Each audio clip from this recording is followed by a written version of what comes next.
January 8, 1904. London still whispered of the grandest wedding in a century, but the bride was alone, and the groom had vanished. Lady Evelyn Harcourt pressed her trembling hands against the embroidered coverlet of the vast bed, the weight of silence pressing in on her from all sides. The candlelight flickered weakly against the dark wood-panelled walls, casting shadows that stretched like accusing fingers toward her. Every surface gleamed with wealth, mahogany carved in intricate patterns, velvet curtains embroidered with gold thread, a chandelier heavy with crystal droplets that caught the faintest light. Yet despite its grandeur, the room felt unbearably empty. She had imagined this chamber as the beginning of her new life. She had envisioned laughter echoing in these walls, whispered words of intimacy, the uncertain sweetness of a first kiss as husband and wife. Instead, all she had was the ghost of his voice, cool and final as steel. "You'll spend our honeymoon alone." The words replayed endlessly, a cruel refrain. Her heart had lurched when he said it, and she had half hoped he would smile afterward, admit it was some kind of jest, his way of teasing her nerves. But no smile came. His jaw had been set, his eyes unreadable pools of shadow, and then he had left her standing there, the scent of his cologne, bergamot and musk, lingering long after the door closed. Now, Evelyn sat alone in the marital bed, surrounded by cold sheets that had not known his touch. Outside, beyond the tall windows, the city slumbered beneath a brittle frost. The world should have been hers that night. She should have been kissed beneath the stars, carried into his arms, cherished as the Duchess of Ashbourne. Instead, she was a prisoner of silence. The sound of distant carriage wheels on cobblestone reached her faintly, followed by a ripple of laughter from late revellers returning home from the grand reception. Their joy stabbed her like a blade. For them, the wedding had been nothing less than a triumph, a spectacle of silk gowns, champagne toasts, and whispered envy. The most desired duke had chosen her, Evelyn Harcourt, the ruined daughter of a disgraced line, and yet he had not chosen her at all. Her throat tightened. She pressed her fingers to her lips, willing back tears that threatened to undo her composure. She could not cry, not now, not in the first hours of her new life. Her mother's voice echoed in her mind, sharp as ever. "Endure, Evelyn, appear flawless. If you are not perfect, you will be discarded." So Evelyn straightened her spine, though it felt as though the weight of the room was crushing her. She folded her hands neatly in her lap, as if sitting in judgment before the whole of society, and whispered to herself, "I will not be invisible, not now, not ever." Somewhere in the house, footsteps echoed faintly. The Duke's servants, no doubt. Did they know? Did they whisper among themselves about their master's cold dismissal of his bride? Evelyn's cheeks burned hot at the thought. She imagined the kitchens alive with speculation, the maids trading glances as they polished silver, the footmen smirking behind gloved hands. A duchess unwanted on her wedding night. What greater scandal could there be? The thought made her stomach twist. But worse than the servants' gossip would be society itself. Already London salons feasted on every scrap of scandal, and Evelyn's marriage had been the season's greatest triumph. By morning, whispers would spread like fire through dry grass. The Duke of Ashbourne married and abandoned. Would they blame her? They always did. Perhaps they would call her unworthy of him, too plain, too timid, too weak. Perhaps they would say she had failed to charm him, failed to hold his interest, failed to rise to her station. Her nails dug into her palms until they left half-moon marks. She wanted to scream, to tear down the velvet curtains, to shatter the fragile glass of the chandelier and let it rain down around her. Anything to drown out the echo of that single sentence. "You'll spend our honeymoon alone." Her mind, desperate for refuge, drifted back to the day itself, the wedding that had begun like a fairy tale. The chapel had been ablaze with candlelight, the scent of roses thick in the air. Gold leaf gleamed on the arches, and 1,000 eyes had fixed upon her as she walked the aisle. Evelyn remembered the rustle of her gown, the delicate lace of her veil trembling with every step. She had clung to her bouquet as though it could anchor her against the weight of expectation, and at the end of that long aisle he had stood. Alexander, Duke of Ashbourne, tall, broad-shouldered, his presence alone commanding silence. He was as striking as the rumors had promised, dark hair brushing his collar, eyes like storm clouds, mouth set in a line that promised both power and restraint. The Ton called him the most desired man in England, the one every family schemed to ensnare for their daughters. And somehow, impossibly, he had chosen her. Or so she thought. He had spoken his vows with a steady voice, his hand firm as it took hers. Yet even then there had been something in his gaze, a shadow, a distance she could not name. She had told herself it was nerves, that marriage was a burden even dukes must shoulder. But now, alone in this empty bed, she saw it for what it was. Retreat. The clock on the mantel ticked steadily, marking each moment of her solitude. Midnight passed. Then 1 o'clock. Each chime seemed to mock her, a cruel reminder of the hours slipping away while she sat untouched, unwanted. At last, unable to bear the silence, Evelyn rose. She crossed the chamber, her bare feet brushing against the plush carpet, and moved to the writing desk near the window. Her reflection wavered in the glass. A pale bride in a gown of ivory silk, jewels still at her throat, eyes rimmed red from unshed tears. She looked like a ghost haunting her own life. On the desk, a silver tray held a scattering of unopened letters, congratulations from distant relatives and eager acquaintances. Evelyn's gaze snagged on the bold seal of a scandal sheet tucked beneath them. Someone had left it there, perhaps thoughtlessly. Her breath caught as she unfolded the page. There, splashed across the headline in cruel black letters, "The Duke of Ashbourne weds, then abandons his bride." The paper slipped from her fingers. It had already begun. The whispers, the judgment, the ruin. The city did not even wait until dawn. Her chest tightened, breath stuttering against the weight of it. Already she could see the pitying stares, hear the sharp-edged laughter, feel the crushing humiliation of being branded unwanted. And yet, beneath the panic, beneath the shame, a spark ignited. Small, defiant, but real. She would not crumble. She would not let them see her broken. Evelyn Harcourt might be unwanted by her husband, mocked by society, hunted by gossip, but she would rise. She pressed her palm against the glass of the window, the frost biting against her skin, and whispered into the silence, "If I must be his Duchess, I will not be invisible." The morning after the wedding dawned grey, the sky swollen with clouds that threatened snow. Evelyn stirred at the sound of church bells in the distance, their solemn chimes seeming to toll not for celebration, but for mourning. She sat up slowly, her body stiff, her mind still wrapped in the fog of disbelief. The bed remained as untouched as the night before, its emptiness echoing louder than any words her husband had spoken. She moved to the mirror, her reflection pale against the gilded frame. The jewels still at her throat glared back at her, mocking reminders of the price she had paid. Her hair, loosened from its pins, spilled across her shoulders, but there was nothing soft or romantic about the sight. She looked like a woman who had been dressed for display and then discarded. Her fingers shook as she lifted the comb, trying to restore some semblance of composure, because she knew soon the house would stir, and with it, the eyes of servants who had seen far too much already. A knock at the door made her jump. It was softer than she expected, almost hesitant. She turned and found Margaret, her maid, slipping inside with a tray. The girl's eyes were wide, her lips pressed together as if holding back questions. Evelyn forced herself to sit straighter, arranging the folds of her robe with deliberate grace. "Good morning, Your Grace," Margaret said carefully, setting the tray down. The title cut like a blade. Evelyn had dreamt of being called Duchess, of stepping into a role that would restore her family's pride. Now it felt like a mask she had no right to wear. "You need not look at me with pity," Evelyn murmured, reaching for the teacup, though her hand still trembled. The porcelain rattled faintly against the saucer. "He left, yes, but I remain." Margaret dipped her head quickly, but Evelyn saw the flicker of sympathy all the same. It was everywhere now, she realized, in every glance, every pause, every silence.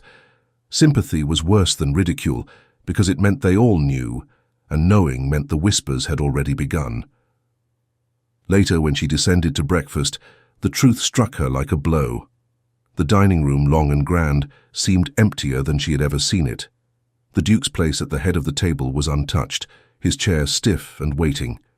Evelyn sat where she was guided, every movement observed by servants who pretended not to see. She forced herself to lift her fork, to take a bite, though she tasted nothing. By mid-morning, the news reached her mother. The Countess Harcourt arrived in a flurry of carriages, her expression pinched with restrained fury. She swept into Evelyn's chamber without knocking, skirts rustling like a storm. "What have you done?" her mother demanded, her voice low but sharp. Evelyn rose slowly, the teacup in her hand forgotten on the sill. Nothing. He—" Her throat closed around the words. She would not say them aloud. Not yet. The Countess advanced, eyes narrowing. "Do not speak foolishness. Do you think society will care for your excuses? They will say you failed to please him. They will say you were inadequate." Evelyn's spine stiffened. "And what would you have me do? Chase him through the streets like some desperate waif? I am his wife, whether he wants me or not." Her mother's gaze softened only a fraction, though her mouth remained hard. "You will endure. You will smile when they sneer. You will hold your head high because if you falter, you drag us all down with you. Remember, Evelyn, our name hangs by a thread. You were supposed to mend it." The words landed like stones. Evelyn wanted to scream that she had married for duty, not desire, that she had bound herself to a man who could not even share her wedding night. But the Countess's eyes glittered with unyielding expectation, and Evelyn swallowed her protest like poison.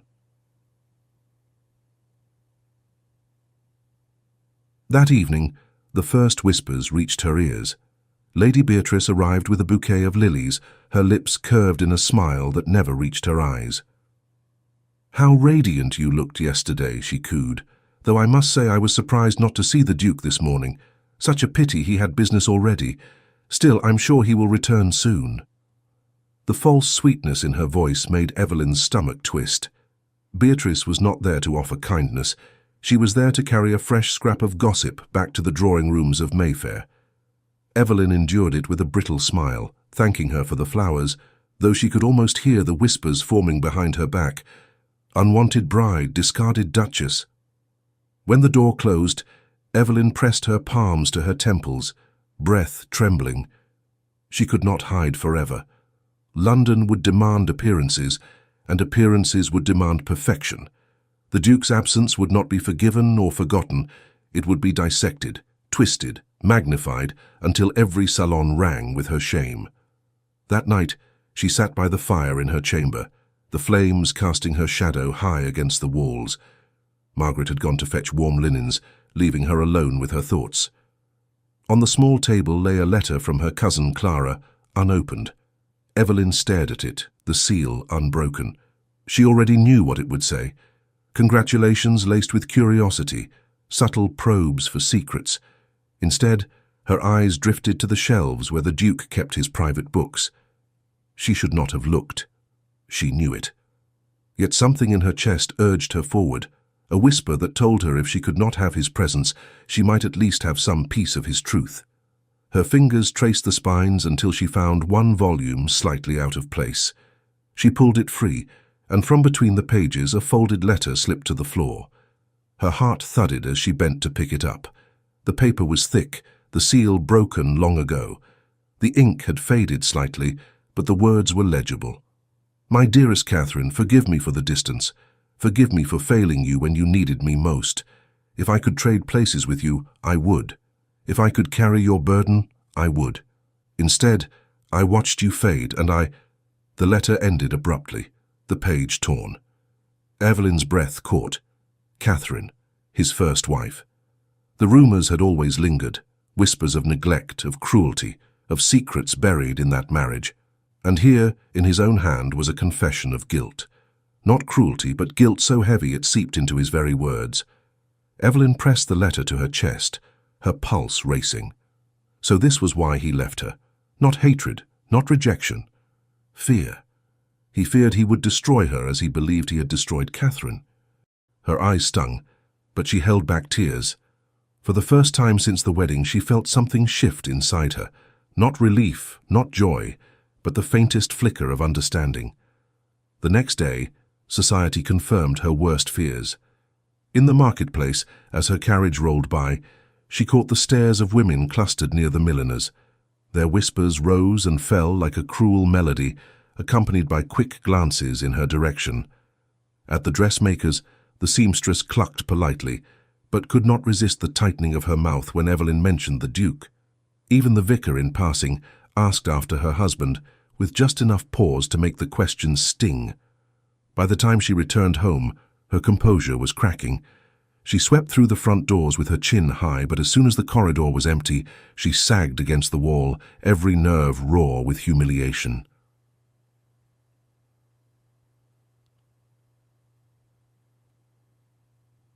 That night, she dreamed of him.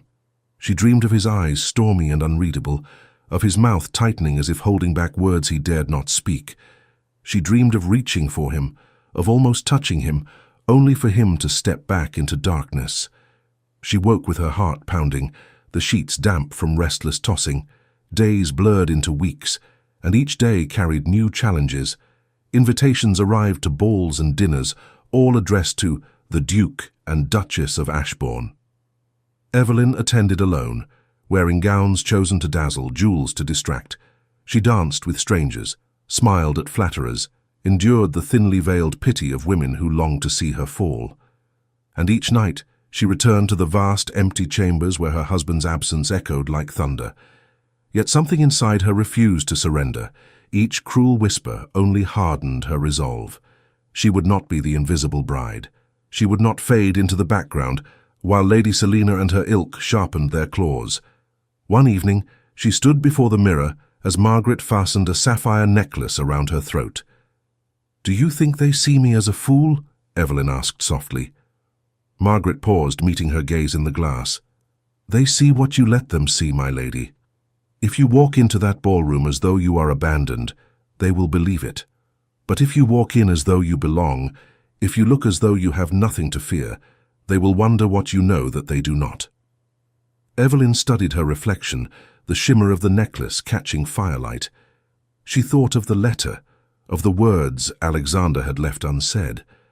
Perhaps she knew more than anyone else.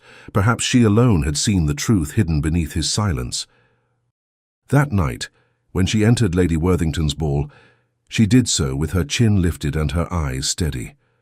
The chandeliers blazed above her, music swelled, and the crowd turned as one to watch the Duchess who had been abandoned. Evelyn felt their gazes like heat on her skin, but she did not falter. She glided forward, every step measured, her smile slight but unyielding. At the edge of the ballroom, Lady Selina Crawford observed her with a predatory smile. Widowhood had not dimmed her beauty. If anything, it had sharpened it, given her an air of experience that young debutantes could never match. She raised her glass in mock salute, her eyes gleaming with cruel delight. Evelyn met her gaze and inclined her head with icy poise. The duel had begun. The ballroom glimmered with candlelight and crystal, every chandelier dripping with jewels of fire. Music surged, violins bowing out a waltz that should have carried Evelyn into a dream. But the moment she crossed the threshold, she knew this night would be anything but gentle. Eyes followed her with predatory fascination, ladies fluttering fans to hide smirks, gentlemen murmuring behind gloves, the air thick with unspoken scandal. She moved as though carved from marble, every step deliberate, chin lifted, her sapphire necklace flashing defiance with each breath. She had not expected him to be here. She had not expected Alexander at all. And yet, there he stood across the ballroom, framed by gilt columns and velvet drapery, tall and immovable as if the room bent around him. The Duke of Ashbourne, her husband in title but not in presence. The crowd parted for him like the sea, whispers growing louder, hearts beating faster, as if the devil himself had stepped into their midst. Evelyn's chest constricted, her pulse racing in a traitorous rhythm. It had been weeks since their wedding night, weeks of empty rooms and colder beds. And now here he was, his gaze cutting through the room to her like a blade. She told herself she would not falter. She told herself she would not show the ache he caused. But when his eyes locked with hers, storm-grey and endless, She felt her breath stumble.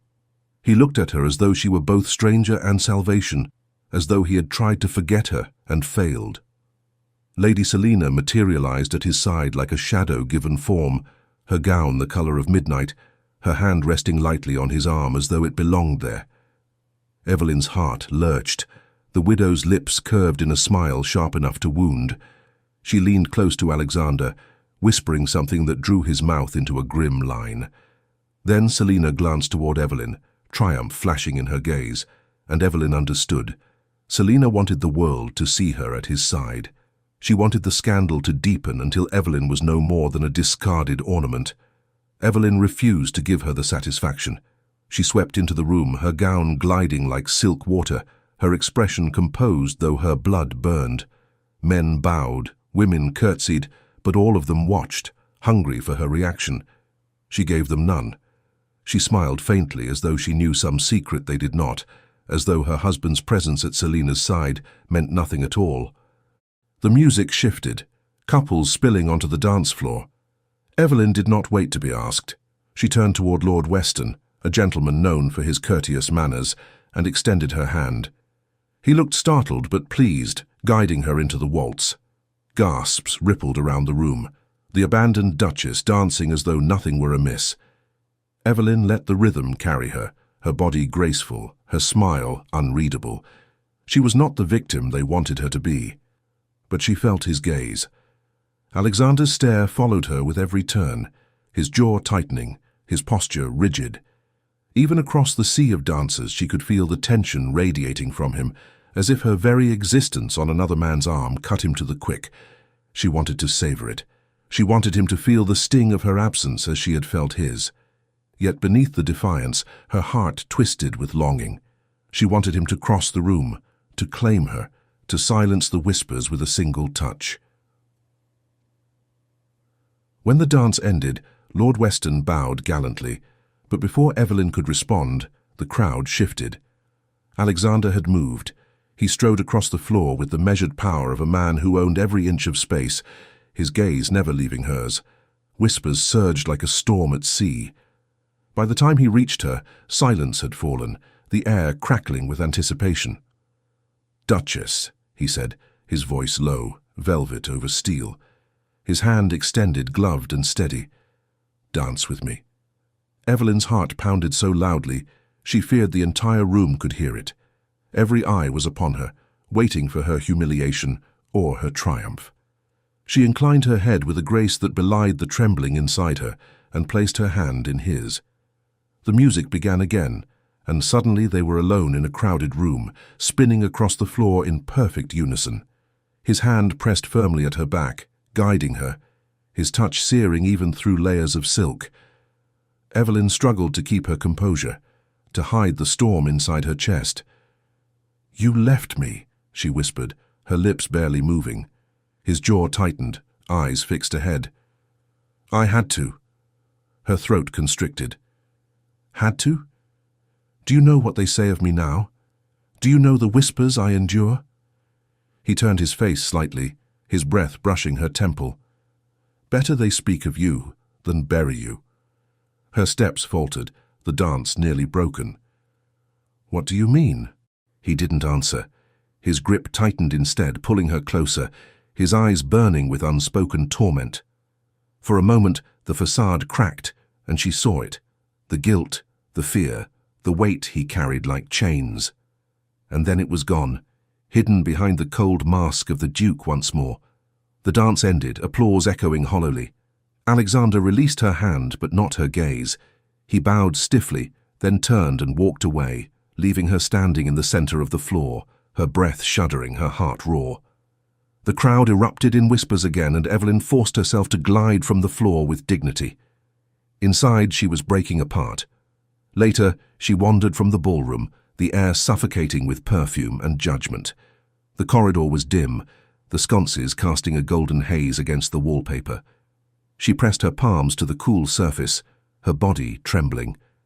That was when she heard it, the soft creak of a door down the hall. She turned and saw him. Alexander stood in the shadows, his hand braced against the wall, his head bowed as though burdened by demons. Evelyn's heart stuttered. She should have walked away. She should have left him to his secrets. But her feet carried her forward, each step echoing in the silence until she stood before him. "Why did you marry me if you meant to abandon me?" she asked, her voice breaking despite her will. His head lifted slowly, his eyes storm-dark, haunted. "Because I needed you," he said, voice raw. "And because I swore I would never hurt another woman again." She searched his face, desperate for truth. He looked at her as though torn apart, as though he had been starving and she was both his hunger and his salvation.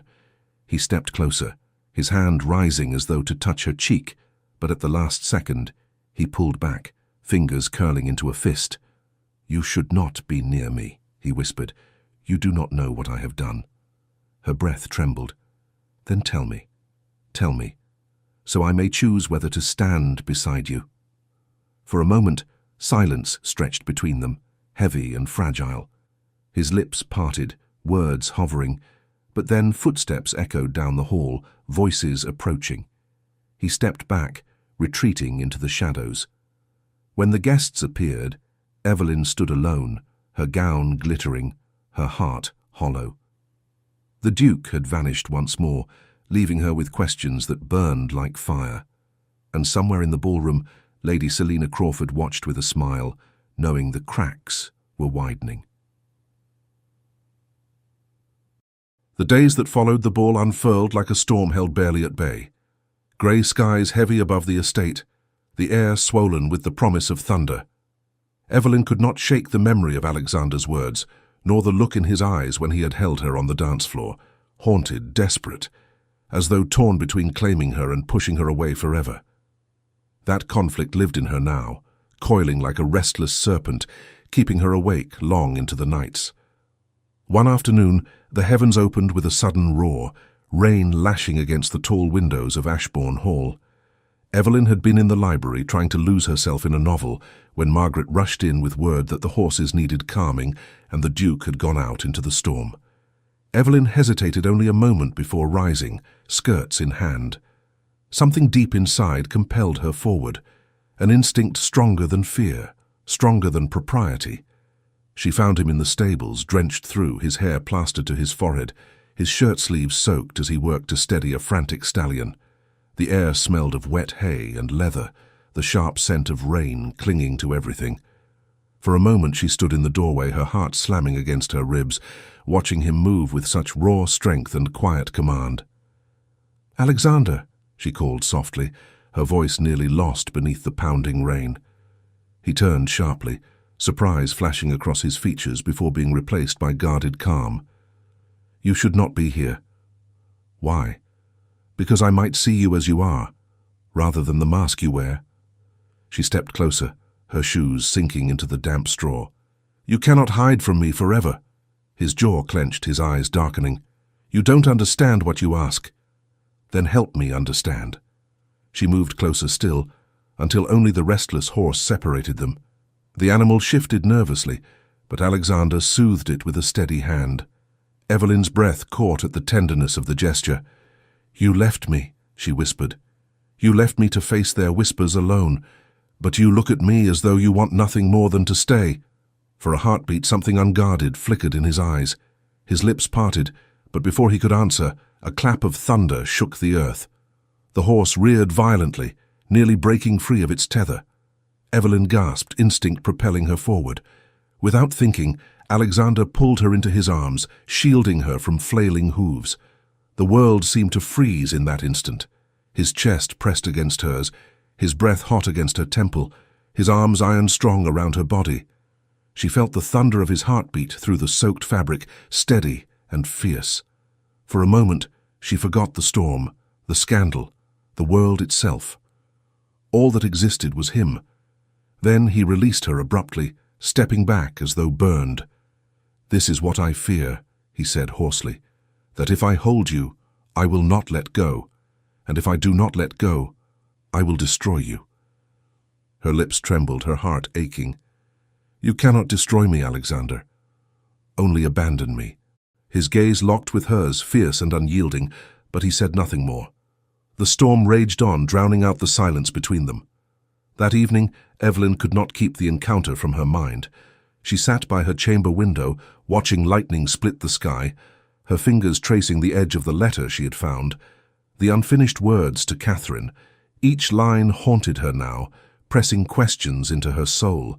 Had Catherine truly died because of him, or had grief twisted his memory into guilt too heavy to bear? The days after the storm pressed them into proximity. Alexander could no longer vanish as easily as before. The roads were washed out, the estate closed in on itself. Meals were shared, albeit in silence. Yet even silence spoke, each glance across the table, each brush of movement in the hall, carrying more weight than words. Evelyn began to notice things. The way he paused before entering a room if he knew she was there. The way his hand lingered on the back of a chair after she had touched it. The shadows beneath his eyes that deepened when their gazes met. One evening, trapped together by weather in the drawing room, Evelyn dared to break the stillness. She sat at the pianoforte, fingers trembling against ivory keys, and began to play. The melody was soft, uncertain, but it filled the air with something fragile and alive. She felt his presence behind her before she saw him. That was her favorite song, he murmured, his voice low, unsteady. Her fingers stilled. She turned slowly, finding him standing by the mantel, the firelight casting shadows across his face.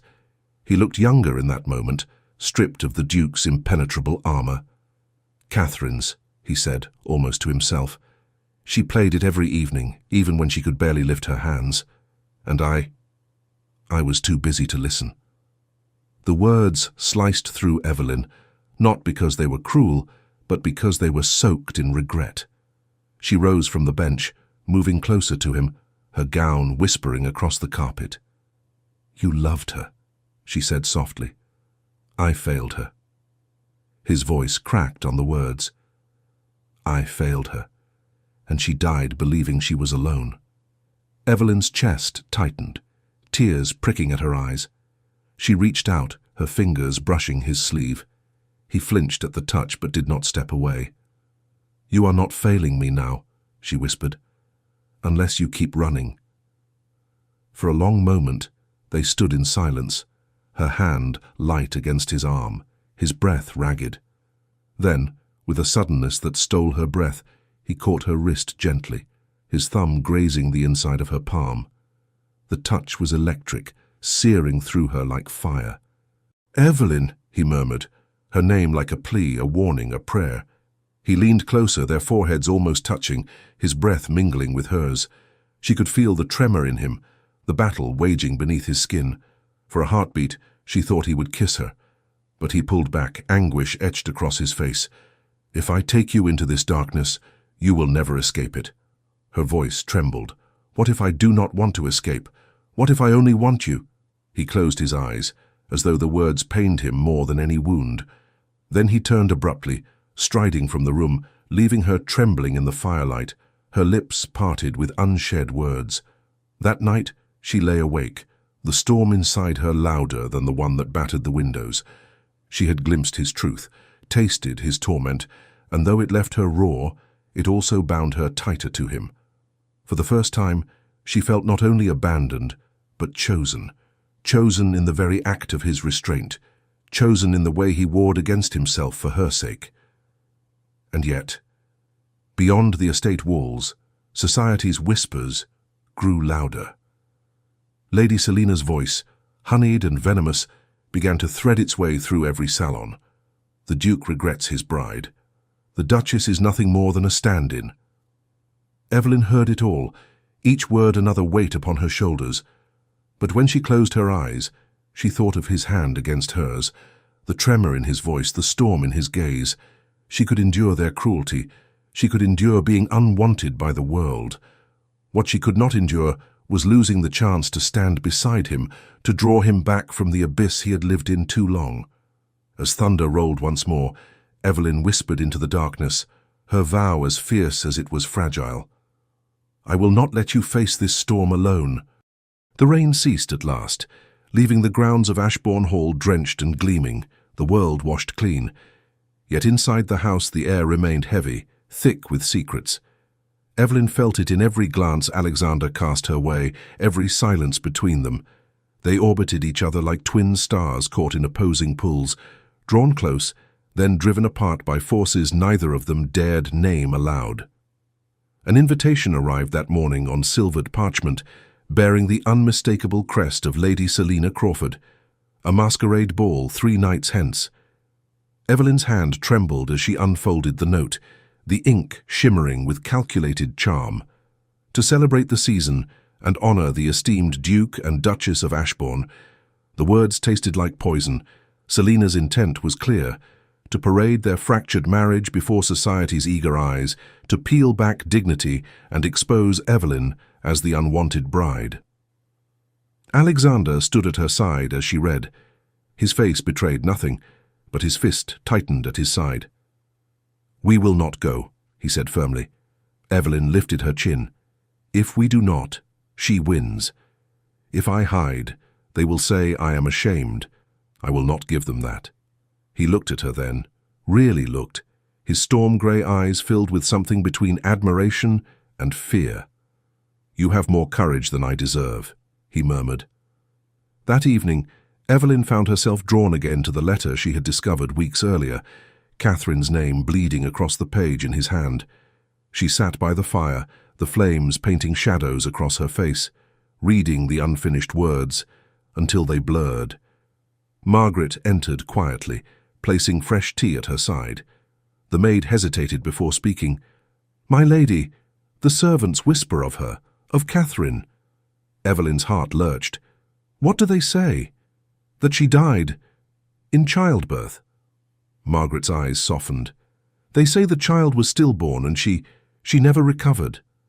The room tilted.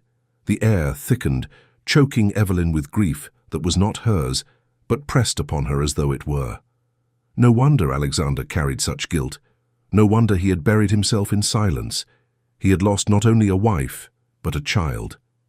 Later, when the household had gone still, Evelyn found him in the study, a glass of brandy in hand, staring at the fire as though it held answers.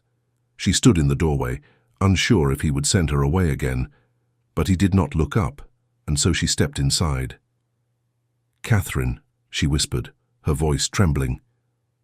His head jerked, the glass clinking against the table. He turned to her, eyes blazing with something wild. "Who told you?" "I found your letter," she admitted softly. "And Margaret." She spoke of what the servants whisper. He stood abruptly, the chair scraping back. "Damnation!" He dragged a hand through his hair, pacing the length of the room. "I should have burned it. I should have destroyed every trace." Evelyn moved closer, her skirts whispering over the rug. "Why? To keep the truth buried with her, to punish yourself until the end of your days." His laugh was bitter, sharp. "Truth. The truth is that I killed her. I killed them both. My negligence, my pride. I was away when she fell into labor. I thought there would be time, I thought.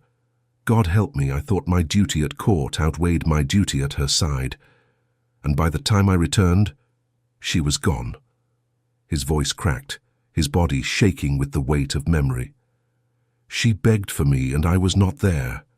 That is the truth." Tears stung Evelyn's eyes. She crossed the space between them and caught his hands, forcing him to still. His skin was hot beneath hers, his pulse racing. "That is grief speaking, not truth. You cannot carry all the blame for what the world gives and takes. She was loved by you, Alexander. That is what mattered to her." His gaze searched hers desperately, as though looking for absolution he could not grant himself.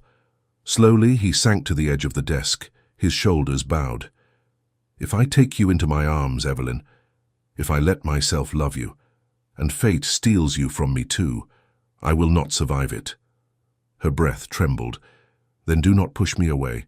Let me stand beside you, so neither of us has to face fate alone."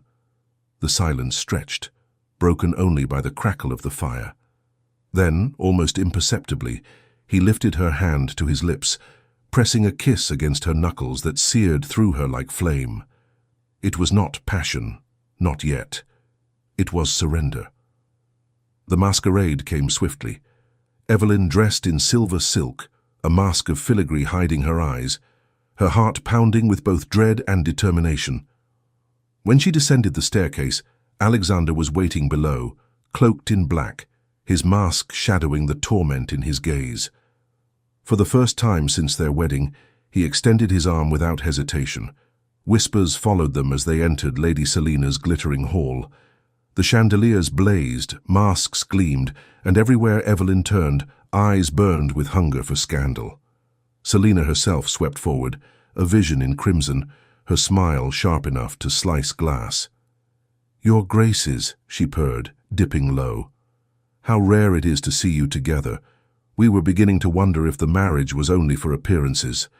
Alexander stiffened, but Evelyn squeezed his arm lightly.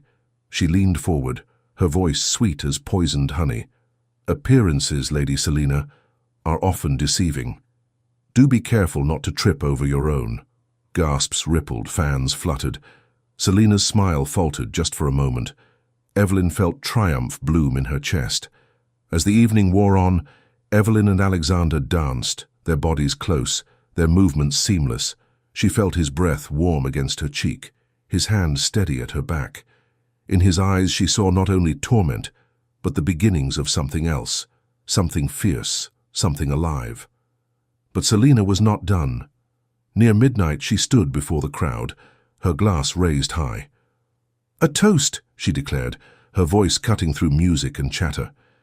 "To the Duke of Ashbourne, who buries wives more quickly than he takes them to bed." The room gasped. Evelyn froze, her blood turning to ice. Alexander's face went white, his jaw clenching in fury. The silence that followed was heavy, expectant, the weight of scandal ready to crash down upon them. Evelyn stepped forward before she could think, her voice clear and unwavering. "And yet here I stand, Lady Selina, not buried, not broken, chosen." Her eyes swept the crowd, her mask glinting like steel. "If you must gossip, at least choose a story worthy of the truth. My husband may grieve what he lost, but he does not abandon what he has." The hall erupted in murmurs, astonishment rippling like wildfire. Alexander's hand closed firmly around hers, his grip fierce with gratitude and something deeper. For the first time he did not pull away. Later, as they left the ball together, Evelyn felt his gaze upon her, raw and unguarded. In the privacy of the carriage, he reached for her, his hand cupping her cheek, his forehead pressing against hers. "You defended me," he whispered, voice breaking. "I will always defend you," she answered. And in that moment, as the city's lights flickered past, Evelyn knew the tide had turned. The Duke was no longer her captor, her judge, her absent husband. He was a man broken by loss, a man clawing his way back to life. And she would be the one to walk beside him into the storm. The days after the masquerade seemed touched with fragile light. For the first time since their vows, Evelyn and Alexander shared meals without silence, walks without distance, glances without the immediate weight of shame. The carriage ride home from Lady Selina's ball had changed something fundamental between them. He had looked at her not as the woman forced upon him, but as the only ally he could not afford to lose. And yet, peace in London society was never more than an illusion. The morning papers carried Selina's venom thinly disguised as speculation. Why had the Duke's first wife truly died? Why did the Duchess so desperately insist she was chosen? What did she know that we did not? Every word was crafted to inflame, to twist Evelyn's defense into a dangerous rumor. Invitations poured in, not for camaraderie but for spectacle. Everyone wanted to see whether the Duchess would stand firm or finally crumble. Evelyn bore it with chin high, though her stomach often twisted with dread. Each time she stepped into a drawing room, silence followed her like a shadow before whispers roared up again. She forced smiles, played her role, and reminded herself of the vow she had made. She would not let Alexander face the storm alone. But Alexander, he began to withdraw again. It started subtly, a missed supper, a closed study door, long rides across the estate with no explanation. Evelyn told herself he simply needed time, that grief did not fade in a single night. Yet when she pressed her palm against his arm one evening and felt him stiffen, as though her touch were a temptation he could not allow, fear clawed at her heart. One night when the house was quiet, she went to him. She found him in the west wing, the firelight low, brandy glass untouched on the table. He stared into the flames, his face pale, his eyes distant. "You've been avoiding me," she whispered, stepping into the room. He flinched, as if caught. "I am trying to protect you." "From what?" she asked, her voice trembling with both anger and sorrow. "From yourself, from love, from the truth you cannot undo." His eyes blazed suddenly, the storm breaking loose. "From becoming another Catherine." His voice cracked like a whip, raw and unrestrained. "From lying cold in a grave because I was too blind to save you. I could not bear it, Evelyn. I could not watch it happen again." Her breath caught, the air shattering between them. She stepped forward, tears burning her eyes. "But you are killing me by inches instead. Every day you retreat. Every night you leave me alone. You bury me alive in shame. Do you not see? Your fear is the noose around my throat." Silence stretched, heavy and suffocating. He turned away, his shoulders shaking. Better shame than a coffin. Her tears spilled freely now, sliding hot against her cheeks. "No, Alexander. Better love than either. Better truth, better pain, better everything than this half-life we are living." He said nothing. He only pressed his hand to the mantel, knuckles white, his back rigid. Evelyn stared at him, at the man she had begun to love, at the man tearing himself apart. Then, unable to bear it, she left, her skirts brushing angrily against the carpet as she fled. The days that followed became her darkest hours. Selina struck again, hosting a supper where she unveiled a cruelly forged letter, one claiming Catherine had written of neglect, of loneliness, of a husband who abandoned her. The letter spread like wildfire, whispered from lips to ears, until Evelyn could not set foot outside without feeling its poison. The Duke, already steeped in guilt, shut himself away. He neither denied nor defended. His silence spoke louder than any protest could. Evelyn faced it all alone. At Lady Worthington's tea, she sat amidst painted smiles, while women whispered within reach. Poor Duchess. Poor creature. He will leave her too, just as he left his first. At church, the vicar's sermon on faithfulness felt sharpened into an arrow aimed at her heart. In the market, even common folk stared, some with pity, others with cruel satisfaction. She returned home each evening hollowed, her courage eroded piece by piece. In her chambers, she removed her jewels slowly, staring into the mirror at a woman she no longer recognized. The sapphires sparkled, but her eyes were dull, her skin pale. She traced the pearls at her throat, the necklace heavy as a chain, and whispered into the silence, "Perhaps I was never meant to belong." On the third night, unable to breathe beneath the weight of humiliation, she stripped the necklace away, casting it onto the vanity. She removed the Duchess's jewels one by one, until only Evelyn remained, the girl who had once been hopeful, who had once believed marriage might be salvation.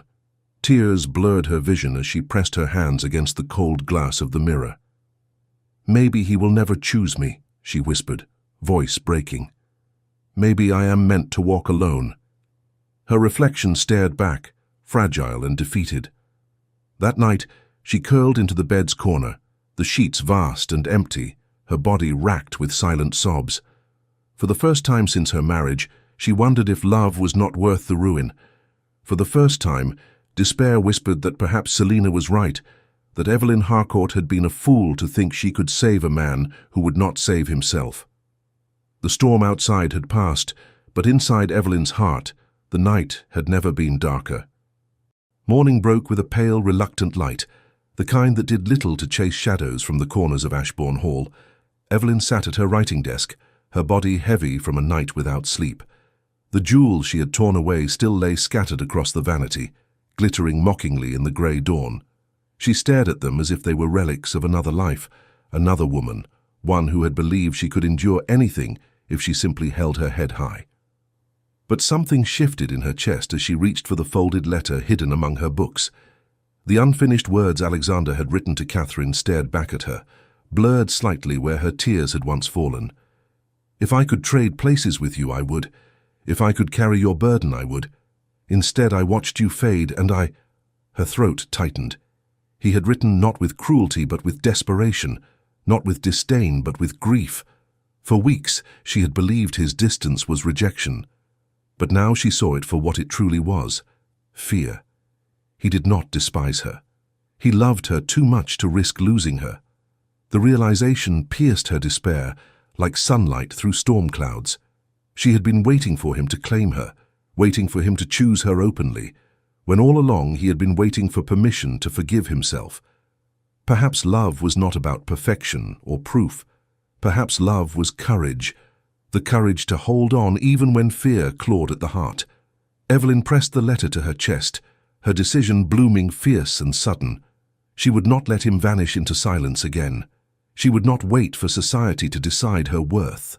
She would fight, for him, for herself, for the life that still could be theirs. She rose from her chair, her gown sweeping behind her, and sought him out.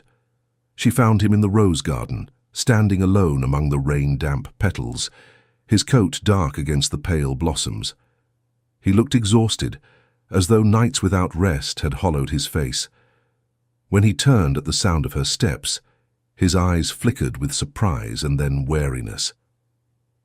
"Evelyn," he said quietly, as though the very name might shatter between them. She did not hesitate. "I have read your words 100 times, she told him, her voice trembling with resolve. "The letter you wrote to Catherine. I know what you carry, Alexander, I know what you fear." His face darkened, his mouth tightening. "You should not—" "I must," she cut in, her hand lifting, "because it is killing us both. You think if you push me away, I will be safe. But I am not safe, Alexander. I am drowning in whispers, in pity, in shame. And all because you will not let yourself believe I am strong enough to stand beside you." He stared at her, his hands curling into fists at his sides. "You do not understand. If I let myself love you, if I let myself need you, and fate takes you from me—" His voice broke, raw as an open wound. "It will destroy me." Her tears glistened, but her voice was steady. "Then let it. Let it destroy you, because love worth having will always destroy the life we had before. You think you are protecting me, but you are only protecting your guilt. I am not Catherine. I am Evelyn. And I am here." The silence that followed was thick, their breaths the only sound. Then, slowly, he moved. He reached for her hand, his fingers trembling as they brushed hers. She did not pull away. Instead, she closed the distance, pressing his palm flat against her heart. "Do you feel that?" she whispered. "It beats still. I am alive. I am yours, if you will only take me." Something broke in him then. The mask he had worn for so long shattered, and what remained was raw, unguarded. His hand slid to cup her cheek, his thumb brushing away a tear. He lowered his forehead to hers, his breath uneven. "I love you," he confessed, the words torn from his soul. "God help me, I love you, and it terrifies me." Her sob escaped like a prayer. "Then let us be terrified together." And in that moment, he kissed her. It was not the restrained touch of duty, nor the desperate clutch of fear. It was fire and storm and release. His lips claimed hers with hunger long denied, his arms pulling her against him as though he could fuse them into one. Evelyn melted into him, every part of her answering his, her hands tangling in his hair, her body trembling with the weight of all they had endured. When at last they parted, breathless, his eyes shone with something fierce and new. "You are my courage," he whispered. "Without you I am only guilt. With you I can breathe again." The days that followed carried new purpose. For the first time they stood united, not in secrecy, not in silence, but hand in hand. Gossip still swirled, Selina still whispered, but Evelyn no longer felt alone. Alexander attended dinners with her, stood beside her at church, even walked with her in the marketplace where whispers were sharpest. The sight of the Duke and Duchess together sent ripples through society. Whispers turned to doubt. Doubt turned to grudging admiration. Selina did not retreat. If anything, her fury sharpened. At a luncheon, she leaned close to Evelyn, her words soft as silk and venom. "Do you truly believe he has chosen you? He will never rid himself of her ghost.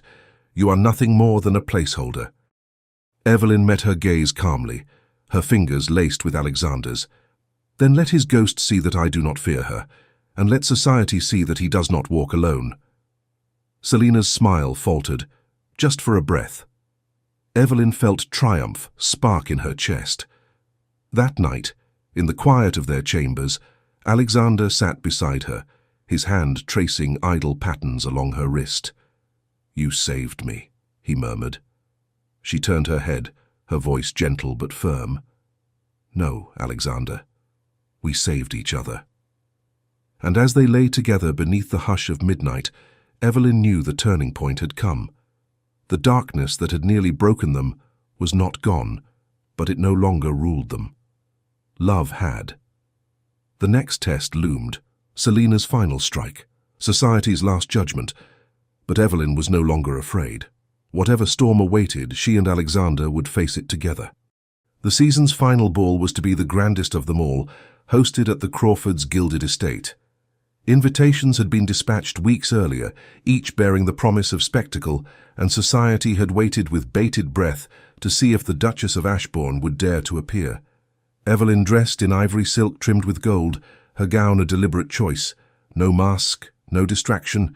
She would face the world barefaced, unashamed. Margaret fastened pearls at her throat, and as Evelyn looked into the mirror, she no longer saw the frightened bride abandoned on her wedding night.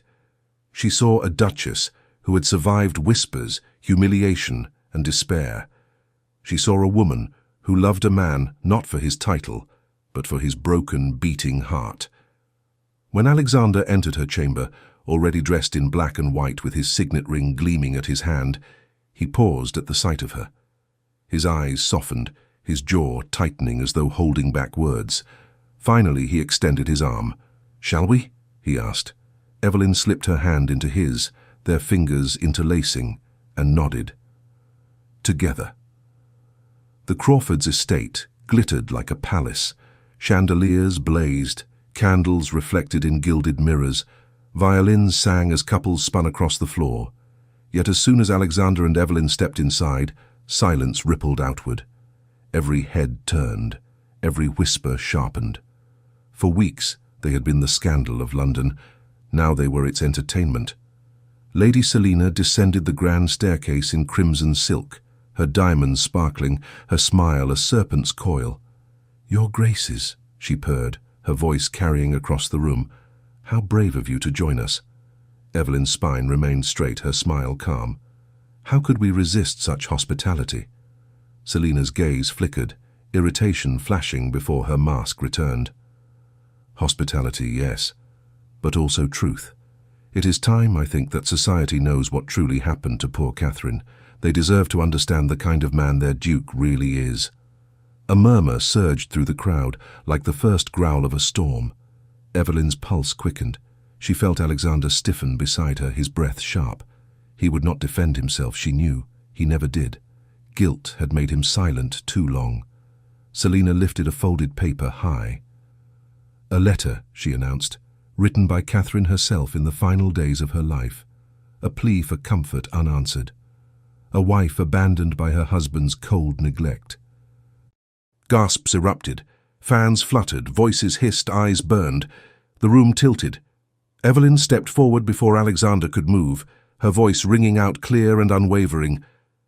"That letter is a forgery." The crowd hushed. Selina's smile froze. Evelyn's heart thundered, but she pressed on, her voice steady. "I have seen my husband's grief. I have held the words he wrote to Catherine with my own hands, words not of cruelty, but of sorrow. He did not abandon her. He blamed himself, as men so often do when fate steals what they love most. This," she gestured to the letter in Selina's hand, "is nothing but the desperate work of a woman who cannot bear to be overlooked."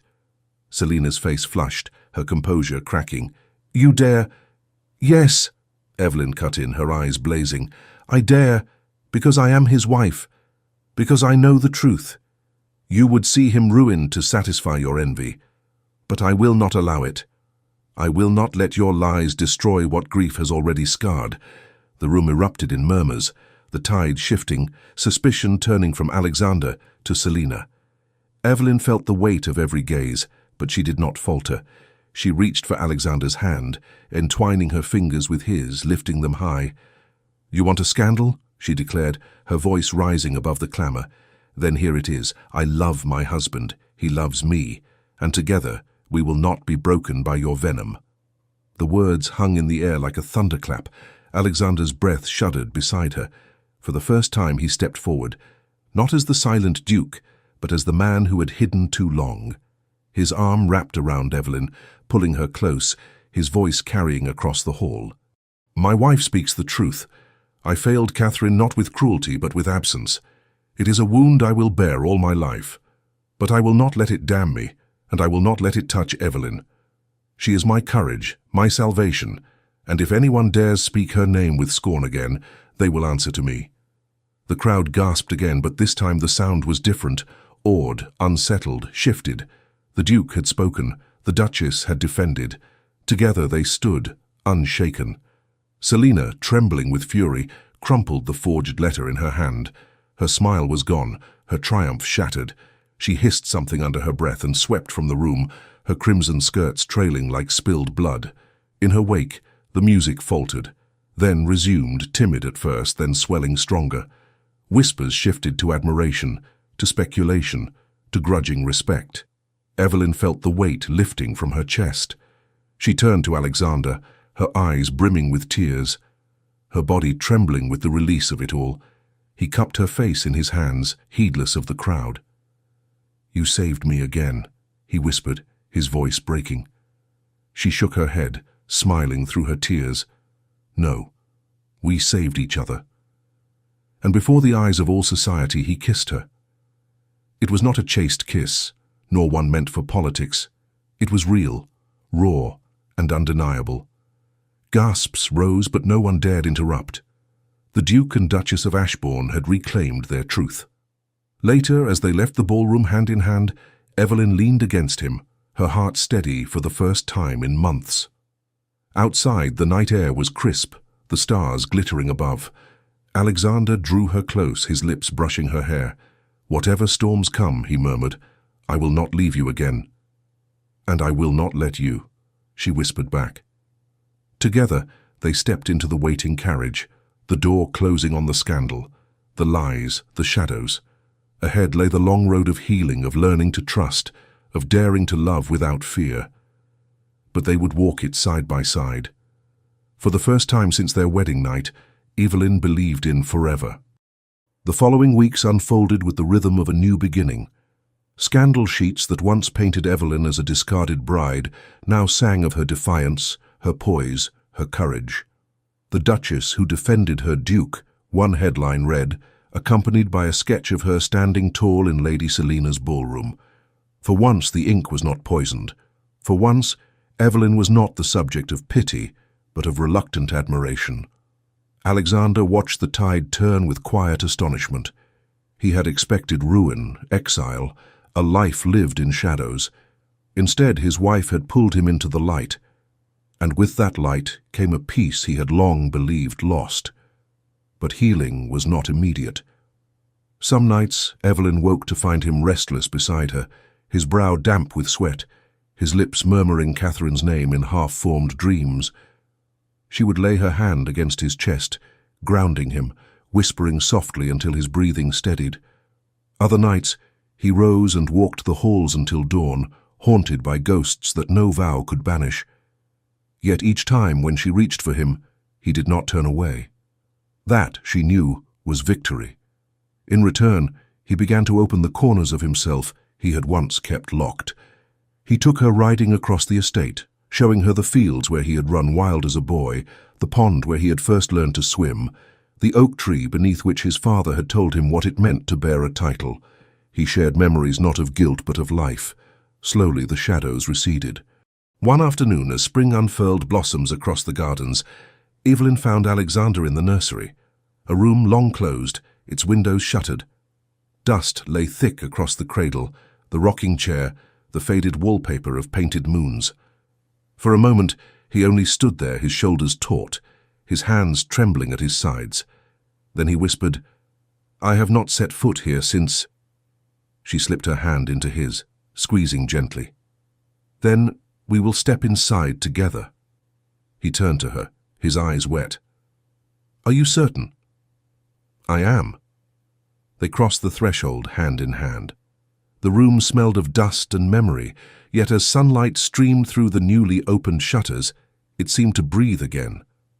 Evelyn touched the edge of the cradle, her fingers brushing wood worn smooth. "This is not a tomb," she whispered. "It is a promise waiting to be fulfilled." He pressed his forehead to hers, his breath shuddering. "With you, perhaps it can be." That night, their love was not born of desperation, but of choice. Their bodies met with reverence, with tenderness, with the fierce joy of two souls who had survived the storm and refused to let fear rule them. Evelyn felt his heart beating against hers, no longer burdened only by grief, but alive with hope. Weeks later, at a dinner hosted in their honor, the Duke and Duchess of Ashbourne entered together, hand in hand. Evelyn's gown shimmered like moonlight. Alexander's presence radiated command, and for the first time the whispers were not of scandal, but of respect. They danced, and the room watched, not with pity, but with awe. Selina was there, of course, her smile brittle, her eyes sharp. Yet she no longer held power. Society had shifted, the tide had turned, and she was left stranded on the wrong shore. She offered a curtsy edged with venom, but Evelyn only inclined her head with serene dismissal. No words were needed. The battle was won. Later, as they rode home beneath a canopy of stars, Alexander lifted Evelyn's hand to his lips, his kiss lingering. "Do you regret it?" he asked softly. "Regret? Choosing me, bearing my shame, facing them all when you could have walked away?" She smiled, her heart full. "I did not choose your shame, Alexander. I chose you, and I would choose you 1,000 times more." His eyes glistened, his voice rough. "Then I will spend the rest of my life proving worthy of that choice." Seasons turned. Summer gilded the estate in green, autumn painted the trees in fire, winter brought quiet nights before the hearth. Their marriage, once a battlefield, became a partnership. They quarreled, yes, over stubborn pride, over the demands of society, over the sharp edges of two strong wills, but always they returned to one another, bound not by duty, but by love. And then came spring again. Evelyn stood in the gardens, the scent of roses drifting on the breeze, when she felt his arms encircle her from behind. He pressed his lips to her temple, his hand splaying across her stomach. "Evelyn," he whispered, his voice trembling with wonder, "is it true?" She covered his hand with hers, tears stinging her eyes. "Yes, it is true."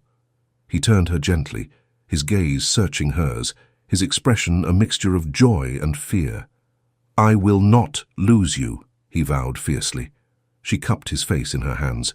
"You will not. This time, we face it together." His lips met hers, tender and reverent, sealing the promise. In the months that followed, Ashbourne Hall came alive again. The nursery was reopened, its shutters thrown wide, its walls repainted with colours of hope. Servants bustled with joy, society softened its gaze, and the Duke who had once been branded haunted became known as a man reborn. On the night their child was born, Alexander wept openly, cradling the tiny bundle against his chest, his tears falling into downy hair. "You saved me," he whispered to Evelyn, his voice breaking with gratitude. "Both of you saved me." Evelyn, exhausted but radiant, reached for him, her heart swelling with love so fierce it hurt. "No," she whispered back, her hand resting on theirs. "We saved each other." And so it was that a marriage born of necessity, marred by scandal, and nearly destroyed by fear, blossomed into something stronger than either had dared hope. Love did not erase their scars, it honored them. Love did not banish their ghosts, it taught them to live alongside them. Lady Evelyn Harcourt, once the discarded bride, and Alexander, Duke of Ashbourne, once the haunted widower, became not a tale of tragedy but of triumph. And when the world whispered of them now, it was not in pity nor scandal, but in awe of a love that had survived shame, grief, and despair to bloom anew. For Evelyn knew the truth. Love was not perfection. Love was courage, and she had chosen courage every day until courage, at last, chose her back.